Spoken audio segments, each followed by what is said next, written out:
मैत्रिणींनो, लहान मुलांना ना मॅगी खूप आवडते. आता माझ्या मुलीलासुद्धा आवडते. पण आता मॅगी नाही देऊ शकत आपण, तो मैदा असतो पूर्ण. त्यासाठी मग सेकंड ऑप्शन काय आहे, तर ही कुरडई आहे. ही पूर्णपणे गव्हाची असते आणि सेफ आहे मुलांसाठी. तर आज मी आता हिला भिजत ठेवली होती एक 15 मिनटं, बघू शकता तुम्ही.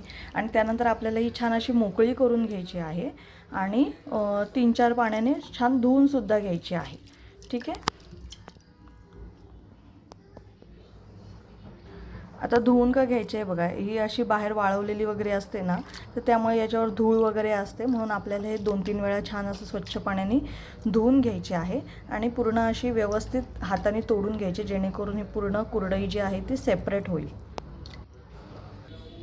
बघू शकता आता ही कुरडई पूर्ण मॅगीसारखी आता दिसायला लागली आहे आणि छान अशी स्वच्छ 2-3 पाण्याने मी हिला धुवूनसुद्धा घेतलेली आहे. ठीक आहे. आता इथे मी एक भांडं घेतलं आहे आणि त्यामध्ये मी पाणी ॲड करणार आहे. जसं आपण मॅगी करतो ना, 2 मिनिटातली मॅगी, अगदी त्याच पद्धतीने करायचं आहे. आता या पाण्यामध्ये आपल्याला टोमॅटो केचप ॲड करायचं आहे. किती तुम्ही कुरडई घेतली त्या हिशोबाने टोमॅटो केचप ॲड करा. हे छान मिक्स करून घ्या.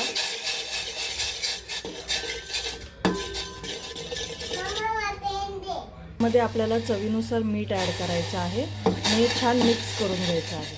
मैत्रिणींनो, हा माझा घरगुती मॅगी मसाला आहे. याचा व्हिडिओ मी तुम्हाला लिंक डिस्क्रिप्शनमध्ये देते या व्हिडिओची.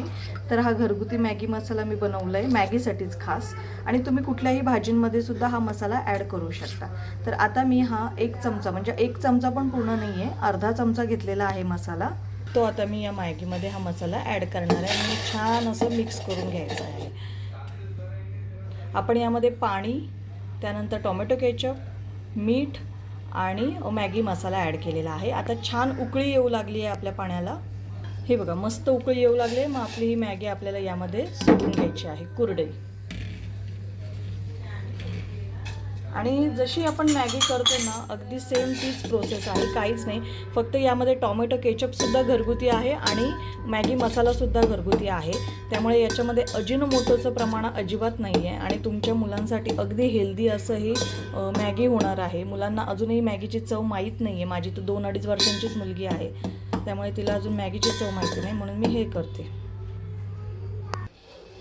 आता हे आपल्याला गॅसची फ्लेम स्लो ठेवायची आहे आणि स्लो गॅसच्या फ्लेमवर आपल्याला हे झाकण ठेवायचं. बघू शकता आता मी हे झाकण ओपन करते 3 ते 4 मिनिटांनंतर. पाणी जेवढं आपण घातलं होतं तेवढं सगळी मॅगी छान सुकलेली आहे, मस्त अशी शिजलेली सुद्धा आहे पटकन. आणि ही मॅगी खूप हेल्दी आहे, कुरडई आहे. आपल्या मुलांनी खाल्ल्यानंतर लगेच त्यांचं पोटसुद्धा भरतं आणि मुलंसुद्धा आवडीने खातात. मैत्रिणींनो, तुम्हालासुद्धा ही रेसिपी आवडली असेल ना, तर नक्की करून बघा. बघू शकता किती मोकळी आणि छान अशी ही मॅगी तयार झाली आहे. मैत्रिणींनो, तुम्हीसुद्धा तुमच्या मुलांसाठी अशी झटपट होणारी, हेल्दी आणि घरगुती साहित्यांमध्ये बनवलेली ही मॅगी करून बघा आणि मला कमेंटमध्ये सांगा तुम्हाला कशी वाटली. आणि ही रेसिपी आवडली असेल तर नक्की लाईक, शेअर, सबस्क्राईब करा माझ्या चॅनलला आणि अजून दुसऱ्या आईंसोबत ही रेसिपी नक्की शेअर करा. बाय.